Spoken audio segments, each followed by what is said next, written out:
Berlin during the Cold War wasn't just a city. It was the stage for one of the most nerve-wracking standoffs in modern history. On one side, freedom. On the other, control. And right in the middle, a wall of concrete and suspicion. No wonder filmmakers couldn't resist setting their thrillers here. But which movies actually captured that pulse-pounding tension? Which stories nailed the fear, the shadows, and the impossible choices? Stick around, because the answers might surprise you. The Spy Who Came In from the Cold 1965. If you want to know what Cold War Berlin really felt like, you start here. Forget about slick gadgets or glamorous parties. This film, adapted from John le Carré's groundbreaking novel, plunges us into a world of damp streets, dimly lit cafes, and moral gray zones so thick you can almost taste the smoke in the air. Richard Burton takes center stage as Alec Limas, a British intelligence officer who is sent on one last job, defecting to East Berlin. Simple, right? Except nothing is ever simple when you're playing chess on this kind of board. What makes the movie unforgettable isn't just the twists, it's the mood. This isn't a story about heroes. It's a story about pawns, people used up and discarded by systems far bigger than themselves. Burton's performance oozes with weary bitterness. You watch him shuffle through a plan that seems clever on the surface, but the deeper he goes, the more you realize he's caught in something far more complex and far more ruthless than anyone could have imagined. The film also nailed authenticity by shooting in West Berlin using real streets and locations. You see the Checkpoint Charlie crossing, the shadow of the wall looming like a scar. That's not set dressing, that was real life at the time. The ending? Let's just say it doesn't wrap things up with a bow. It hits you in the gut, and it reminds you that Cold War espionage was rarely about happy endings. This movie isn't just a thriller, it's a wake-up call. It rips away the glamour and shows you the price of loyalty, the price of betrayal, and the cost of playing games with human lives. If you watch only one Cold War Berlin thriller, this should be the one. Funeral in Berlin, 1966. Now, if The Spy Who Came In from the Cold is a bleak punch to the stomach, Funeral in Berlin is the sly grin that comes afterward. Michael Caine returns as Harry Palmer, the working-class spy created by Len Dayton. He's not suave like James Bond, and that's exactly why he's so good. Palmer shops for groceries, he worries about rent, and he has little patience for the stiff suits giving him orders. Yet when he's dropped into Berlin to arrange the defection of a high-ranking Russian officer, things quickly spiral into the kind of knot only Cold War Berlin could tie. The film thrives on double crosses. One moment, you think you know who's pulling the strings. The next, the entire game flips. Is the defection real? Is it a trap? Who is playing whom? That constant uncertainty is exactly what life in a divided city must have felt like. And Caine's dry, sarcastic delivery cuts through the paranoia with just enough humor to keep you hooked. Shot on location, the film makes incredible use of Berlin's real geography. You see the famous Checkpoint Charlie, the East German guards watching from towers, and streets where you could cross from one world into another with a single wrong turn. That realism grounds the film in a way that glossy spy adventures never manage. What makes Funeral in Berlin shine is its balance. It's smart without being slow, stylish without being unrealistic. It understands that espionage isn't just about outsmarting the enemy. It's about trying to survive when you can't even trust the people on your own side. By the time the credits roll, you're left grinning at Palmer's dry wit, but also thinking hard about the sheer madness of Cold War. Politics. A Funeral in Berlin? Maybe. But the bigger burial here is any illusion of clear good guys and bad guys. The Quiller Memorandum, 1966. If Berlin during the Cold War was a chessboard, the Quiller Memorandum shows us what happens when the pawns start moving on their own. George Segal stars as Quiller, an American sent to West Berlin to investigate the rise of a secret neo-fascist organization. Right away, you know this isn't going to be your typical shootout-driven spy film.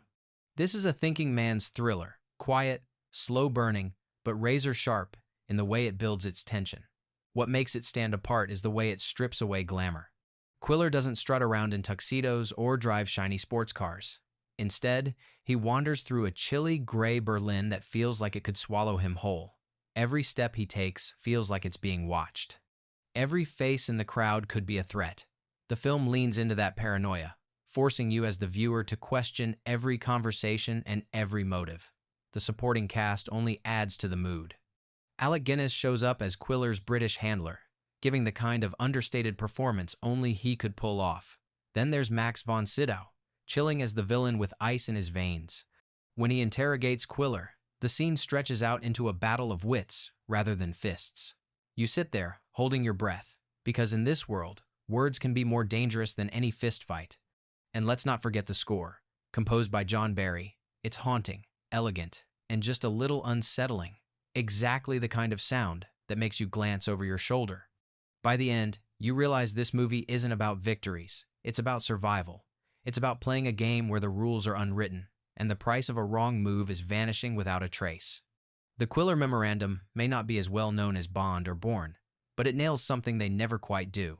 It reminds you that the Cold War wasn't about flashy heroics. It was about living in constant doubt, and sometimes just making it through the night was the biggest win. Torn Curtain, 1966. When Alfred Hitchcock sets his sights on Cold War Berlin, you know the result won't be ordinary. Torn Curtain, starring Paul Newman and Julie Andrews, takes a different path from the director's earlier thrillers. Instead of mysterious strangers on trains or birds gone wild, we're dropped straight into East Berlin, a place where every step feels like walking on glass. The story follows an American scientist, played by Newman, who pretends to defect to the East in order to uncover secrets. His fiancée, played by Andrews, follows him, and soon both are caught in a maze of mistrust and pursuit. Hitchcock does what he always does best. He turns the ordinary into something terrifying. There are no huge battles or flashy escapes here. Instead, the tension builds from small details. A pair of eyes watching in a mirror, footsteps echoing too close behind, a conversation that might not mean what it seems. The most famous scene in the film isn't about action, but about effort. Newman's character gets caught in a deadly encounter, and Hitchcock stretches it out to show how clumsy, how brutally difficult it is to end a fight in real life. No quick cutaway, no clean resolution, just a raw, drawn-out struggle that leaves you shaken. It's Hitchcock saying, "This is what danger really looks like." Filmed partly in real locations and partly on sound stages, Torn Curtain captures the claustrophobia of Berlin. You feel trapped, just like the characters. And while critics at the time were divided, some wanted more of Hitchcock's earlier sparkle. The movie has aged into something much more powerful. It's a film about betrayal, about how quickly trust can vanish, and about the personal cost of playing games with politics. By the end, you're not left cheering. You're left uneasy. And that's exactly what Hitchcock wanted. Because in a world divided by concrete and suspicion, nothing comes easy, and safety is always just out of reach. A Dandy in Aspic, 1968. Now here's a thriller that doesn't just flirt with moral ambiguity, it dives in head first. A Dandy in Aspic, directed by Anthony Mann, stars Lawrence Harvey as a British agent with a devastating secret. He's actually a double agent working for the other side. His mission? To track down and eliminate a traitor in Berlin. The twist? That traitor is him. If that setup doesn't hook you instantly, nothing will. The brilliance of this film lies in its tension between identity and duty. Watching Harvey's character walk through Berlin, you can practically feel the weight crushing him. He's surrounded by colleagues who trust him, enemies who would eliminate him in a second, and a city that itself is divided in two. Every decision he makes pushes him further into a corner. The suspense doesn't come from explosions or chase scenes. It comes from watching a man crumble under the unbearable pressure of living a lie. Visually, the film makes the most of its Berlin backdrop. The wall, the checkpoints, the uneasy atmosphere of a city split by ideology, all of it becomes a mirror for the main character's fractured soul. Even when the camera lingers on something as simple as a street or a cafe, you feel the weight of history pressing in. What also makes A Dandy in Aspic stand out is its tone. It's stylish, even elegant, but also deeply tragic. There's a sense of inevitability, like you're watching a slow-motion car crash. You can't look away, even though you know it won't end well. The supporting cast, including Mia Farrow, adds layers of charm and unease, making sure no moment feels safe. This movie doesn't give you heroes to cheer for. It gives you people stuck in impossible choices, trapped by the very system they serve. And in that way, it may be one of the most honest portrayals of Cold War Berlin on film. Because in a city built on secrets, the biggest secret of all is yourself. The Looking-Glass War, 1970. If you thought espionage was all about brilliance and perfect planning, The Looking-Glass War exists to crush that illusion. Based on another John le Carré novel, this film flips the genre inside out. Instead of polished professionals, we follow a group of underprepared recruits sent across the Berlin border to carry out a mission that feels doomed from the start. Anthony Hopkins, in one of his early roles, adds weight to a story that's more about human frailty than spy glamour. What makes this film sting is how it strips away the myth of control. Every step of the mission goes wrong, not dramatically, but in small, painfully realistic ways. The radio equipment is faulty. The recruits lack proper training. Decisions are made based on ego and politics rather than logic. By the time they reach East Berlin, you don't feel like you're watching a slick thriller. You feel like you're witnessing people tossed into a game they were never meant to play. The atmosphere of Berlin plays a starring role. The dark alleys, the stark checkpoints, the sense that every conversation could be overheard, it all builds an almost unbearable tension. You find yourself rooting for the characters, even though deep down you know they don't stand a chance. Le Carré always believed espionage was about people, not just strategies, and The Looking-Glass War nails that theme. It shows us that mistakes cost lives, and that behind the curtain of official orders are ordinary men with fears, doubts, and limits. It's not the kind of film that leaves you cheering. Instead, it leaves you unsettled, shaking your head at the waist, and realizing that in the Cold War, not every mission was about winning. Sometimes it was about covering losses and pretending they never happened. This isn't a blockbuster. It's a slow-burn tragedy wrapped in the clothes of a spy story. And in that honesty, it might be one of the most haunting Berlin tales ever put on screen. The Odessa File, 1974. Now here's a thriller that blends Cold War atmosphere with a haunting legacy from the past. The Odessa File, based on Frederick Forsyth's bestseller, throws John Voight into the role of a journalist in West Berlin who stumbles across a diary written by a man who survived the horrors of the war. What begins as a personal investigation quickly spirals into a conspiracy involving a secret organization of former officers plotting their return to power. Why does this film belong in a Cold War Berlin list? Because Berlin was the epicenter of history colliding. You had the wall, you had spies on every corner, and you had shadows of the past that refused to stay buried. In this story, those shadows become terrifyingly real. Voight's character digs deeper and finds himself not just chasing a story, but uncovering something the most powerful people desperately want hidden. The film makes excellent use of Berlin's mood. Streets feel claustrophobic, with danger lurking just outside the frame. And unlike pure spy thrillers, this one adds another layer, the idea that the city itself carries scars that influence everything happening in the present. Every abandoned building and darkened street corner feels heavy with history. John Voight gives the role just the right mix of determination and vulnerability. He isn't a super spy, he's a reporter, which makes the stakes even higher because he doesn't have the training to navigate a world of secret codes and deadly silences. But that's what makes the suspense work. Watching an ordinary man wade into extraordinary danger keeps you glued to the screen.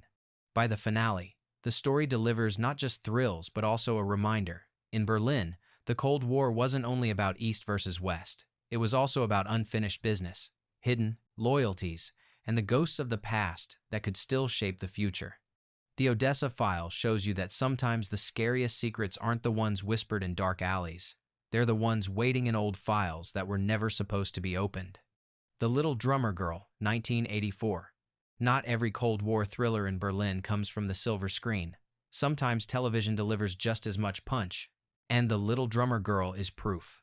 Based on another John le Carré masterpiece, this miniseries stars Diane Keaton as an actress pulled into a world of espionage that's as manipulative as it is dangerous. While much of the action spreads beyond Germany, Berlin serves as one of the crucial staging grounds, a place where loyalties blur and reality becomes impossible to pin down. The brilliance of this story lies in its layered deception. Keaton's character isn't a hardened agent. She's an ordinary performer, chosen precisely because she can be molded, directed, and pushed into playing a role in real life. That setup alone makes the drama sting. What happens when someone's entire identity becomes a performance written by people who don't care about the consequences? Berlin provides the perfect backdrop for this psychological warfare. The divided city, with its watchtowers and checkpoints, reflects the divided soul of the main character. One moment she's sure of herself. The next, she doubts everything, from the people around her to her own choices. The miniseries leans heavily on that atmosphere, drawing you into a world where nothing is certain and everyone has an angle. Diane Keaton delivers a performance that's both fragile and fiery, making you believe every twist of manipulation. The supporting cast, particularly the men pulling the strings, are cold, calculating, and utterly believable as products of the Cold War mindset. What sets The Little Drummer Girl apart is how it balances suspense with psychology. It isn't about car chases or high-octane stunts. It's about control, identity, and how far people will go when they're treated as pawns in a global game. Watching it, you realize Berlin wasn't just a battleground of armies or politics. It was a battleground of minds, where the most dangerous weapon wasn't force, but influence. By the end, you're left unsettled, questioning where performance ends and reality begins. And maybe that's the most Cold War Berlin thing of all. Billion Dollar Brain, 1967. Harry Palmer is back, and once again, Michael Caine proves that spy stories don't need to be flashy to be riveting. While most of Billion Dollar Brain unfolds outside Berlin, the moments tied to the divided city still carry that icy edge of Cold War dread. Palmer, the reluctant everyman spy, is dropped into yet another tangled web of shifting alliances, where the mission seems clear, but the motives never are. The brilliance of this film lies in its balance of pulp and paranoia. On the surface, it's more extravagant than Funeral in Berlin, with bigger plots and bolder visuals. But beneath the surface, the same old truth lingers. In Berlin, nothing is straightforward. The city itself becomes a filter, reminding Palmer and us that no matter how high the stakes get, survival still comes down to trust, instinct, and a healthy dose of skepticism. Caine delivers his trademark mix of wit and grit. He never plays Palmer as a superhero. He plays him as a man stuck in the machinery of geopolitics, rolling his eyes at the absurdity but pushing forward anyway. Watching him navigate Berlin, you can't help but think, this is what a real spy might look like if you stripped away the tuxedos and champagne. While critics were divided on this entry in the series, it's worth revisiting for its atmosphere and its sly commentary. Berlin may not dominate the runtime, but its looming presence anchors the story, reminding viewers that even when the action shifts elsewhere, the city remains the beating heart of Cold War intrigue. The Soldier, 1982. By the early 80s, Cold War thrillers were shifting gears. They weren't just about whispered secrets anymore. They were about global stakes and high-pressure scenarios. The Soldier dives straight into that space. Here, a covert American team tries to prevent a catastrophic chain reaction set off in Berlin. It's pulpy, fast-paced, and far less subtle than the Le Carré-style stories, but that's exactly its charm. The tension doesn't come from subtle conversations in cafes. It comes from the constant ticking clock. Berlin, with its checkpoints and looming wall, becomes the perfect place to stage the drama. Every shadow hides a possible pursuer. Every delay raises the risk of disaster. The city itself feels like a pressure cooker, where one wrong move could spark consequences that spread far beyond its borders. What makes The Soldier interesting is how it reflects the era. By 1982, Cold War cinema had shifted from introspection to adrenaline. People weren't just worried about surveillance, they were worried about global catastrophe.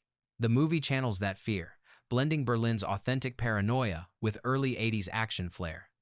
Is it as nuanced as The Spy Who Came In From the Cold? Not even close, but it doesn't try to be. Instead, it gives you a snapshot of how the Cold War tension evolved on screen, from hushed meetings in alleyways to full-blown international standoffs. And in doing so, it proves that Berlin could host both styles of storytelling, quiet dread and explosive urgency. Atomic Blonde, 2017. Fast forward to the end of the Cold War, and you get Atomic Blonde, a neon-soaked, bruising dive into 1989 Berlin. Charlize Theron stars as an MI6 agent sent into the crumbling city just days before the wall comes down. If older Cold War films gave us gray raincoats and cigarette smoke, this one throws in pounding music, bone-crunching fights, and style sharp enough to cut glass. But make no mistake, beneath the slick visuals, it nails the atmosphere. Berlin in those final days was chaotic, tense, and unpredictable. Nobody knew what would happen next, and everyone was scrambling to protect their interests before the wall fell. The film captures that perfectly. Allies flip allegiances in seconds, informants vanish, and every character seems to be hiding at least two secrets. Charlize Theron owns the screen. She's fierce, calculating, and vulnerable all at once. The film doesn't shy away from showing the toll of her mission, both physically and emotionally. And James McAvoy adds to the unpredictability, playing a contact in Berlin who might be friend, foe, or something in between. What sets Atomic Blonde apart is its ability to merge modern action with Cold War paranoia. Yes, the fights are spectacular. Yes, the visuals are dazzling. But at its core, it's still a Berlin thriller, where trust is a luxury and betrayal is the only constant. Watching it, you realize that even decades later, filmmakers still find fresh ways to mine Berlin's unique mix of glamour, grit, and danger. Bridge of Spies, 2015. We end with a masterclass from Steven Spielberg. Bridge of Spies isn't about glamorous spies or stylish agents. It's about a lawyer, played by Tom Hanks, negotiating one of the most famous prisoner exchanges of the Cold War. The Glienicke Bridge, connecting East and West Berlin, becomes the stage for a drama as tense as any action scene. What makes this film stand out is its focus on humanity. Hanks plays James Donovan, a man thrown into the middle of a geopolitical showdown, tasked with trading a captured American pilot for a Soviet agent. On paper, it sounds straightforward. In practice, it's anything but. Negotiations drag on. Mistrust builds. Every move feels like it could collapse into disaster. The cinematography captures Berlin at its bleakest, snow-covered streets, towering walls, and checkpoints that look more like prisons than borders. The bridge itself becomes a symbol. Cold, lonely, and loaded with meaning. When the exchange finally happens, the silence is deafening. No explosions, no fanfare. Just the sound of footsteps and the weight of history hanging in the air. Spielberg doesn't rely on spectacle. He relies on tension, on the idea that sometimes the most dangerous battles are fought with words and patience, not fists or firepower. And in doing so, he delivers one of the most powerful portrayals of Cold War Berlin ever put on film. So there you have it, 12 Cold War Berlin thrillers that captured the paranoia, the double crosses, and the icy tension of a city split in two. From Richard Burton's weary agent to Charlize Theron's stylish survivor, each film shows a different face of the same fractured city. But here's the question. Do you think Berlin was the ultimate stage for spy stories, or are there other cities that rival its atmosphere? Drop your thoughts in the comments, hit like, and subscribe for more deep dives. Until next time, stay sharp.